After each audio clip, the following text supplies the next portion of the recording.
ജോലി ഭാരം താങ്ങാനായില്ല. ദക്ഷിണ കൊറിയയിൽ റോബോട്ട് ആത്മഹത്യ ചെയ്തു.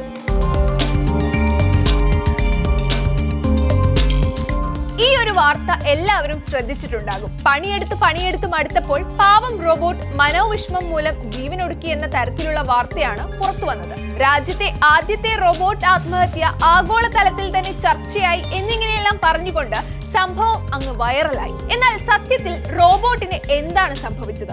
ശരിക്കും ആ റോബോട്ട് ആത്മഹത്യ ചെയ്തിരുന്നു? ഒരു റോബോട്ടിന് ആത്മഹത്യ ചെയ്യാൻ സാധിക്കുമോ? ഒരു റോബോട്ടിന് ഒരിക്കലും ആത്മഹത്യ ചെയ്യാൻ സാധിക്കില്ല എന്നതാണ് വാസ്തവം. ചില സയൻസ് ഫിക്ഷൻ സിനിമകളിലൊക്കെ ഇത്തരം റോബോട്ടിക് ആത്മഹത്യകളൊക്കെ ചിത്രീകരിച്ചിട്ടുണ്ടെങ്കിലും യഥാർത്ഥ റോബോട്ടുകൾക്ക് അങ്ങനെ സ്വയം മരിക്കാനാകുമോ എന്നെല്ലാമാണ് ഈ ചോദ്യങ്ങളുടെ മർമ്മം. അതിനുള്ള ഉത്തരം ഇല്ല എന്ന് തന്നെയാണ്. ഇക്കാര്യം ഈ മേഖലയിലെ വിദഗ്ധരും ശരിവെക്കുന്നുണ്ട്. ഉദാഹരണത്തിന് തമിഴ് സൂപ്പർ സ്റ്റാർ രജനികാന്തിന്റെ യന്തിരൻ സിനിമയിലുമുണ്ട് ഇത്തരം ചില രംഗങ്ങൾ.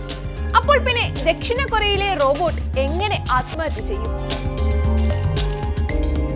ഗൂമി സിറ്റി കൗൺസിലിൽ ജോലി ചെയ്തിരുന്ന റോബോട്ട് കോണിപ്പടിയിൽ നിന്ന് വീണതിനെ തുടർന്ന് പ്രവർത്തനരഹിതമായപ്പോഴാണ് സമൂഹ മാധ്യമങ്ങളിൽ അതിനെ ആത്മഹത്യയാക്കി മാറ്റിയത്. ഒരു വർഷം മുൻപ് കാലിഫോർണിയയിലെ ഒരു സ്റ്റാർട്ടപ്പ് കമ്പനിയിൽ നിന്ന് വാങ്ങിയ ഈ റോബോട്ട് തൊട്ടു തലേ ദിവസം വരെ കൗൺസിൽ ഓഫീസിൽ ഒരു മനുഷ്യനെ പോലെ ആത്മാർത്ഥമായി പണിയെടുത്തിരുന്നു. വീഴ്ചയിൽ റോബോട്ടിന്റെ ഏതോ പാർട്ടിന് കേട് സംഭവിച്ചു.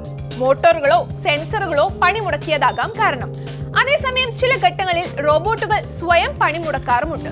പുറത്തു നിന്നുള്ള ഇടപെടൽ പ്രശ്നമാകുമെന്ന് കണ്ടാൽ സുരക്ഷാ പ്രശ്നമോർത്ത് പണി അവസാനിപ്പിക്കും. അപ്പോഴും അത് ആത്മഹത്യയായി കണക്കാക്കില്ല. റോബോട്ടിന്റെ ആത്മഹത്യയെക്കുറിച്ചുള്ള വാർത്ത പ്രാദേശിക മാധ്യമങ്ങളിലും സമൂഹ മാധ്യമങ്ങളിലും ചർച്ചയാവുകയും വിമർശനങ്ങൾ ഏറ്റുവാങ്ങുകയും ചെയ്തു. റോബോട്ടുകളെ വളരെ ആവേശത്തോടെ സ്വീകരിക്കുന്ന രാജ്യമാണ് ദക്ഷിണ കൊറിയ എന്നാണ് പറയപ്പെടുന്നത്. റോബോട്ട് സൂപ്പർവൈസറുടെ വിയോഗത്തിന് പിന്നാലെ മറ്റൊരു റോബോട്ടിനെ സ്വീകരിക്കാൻ ഇതുവരെ തീരുമാനിച്ചിട്ടില്ലെന്ന് ഗുമി സിറ്റി കൗൺസിൽ അറിയിച്ചു.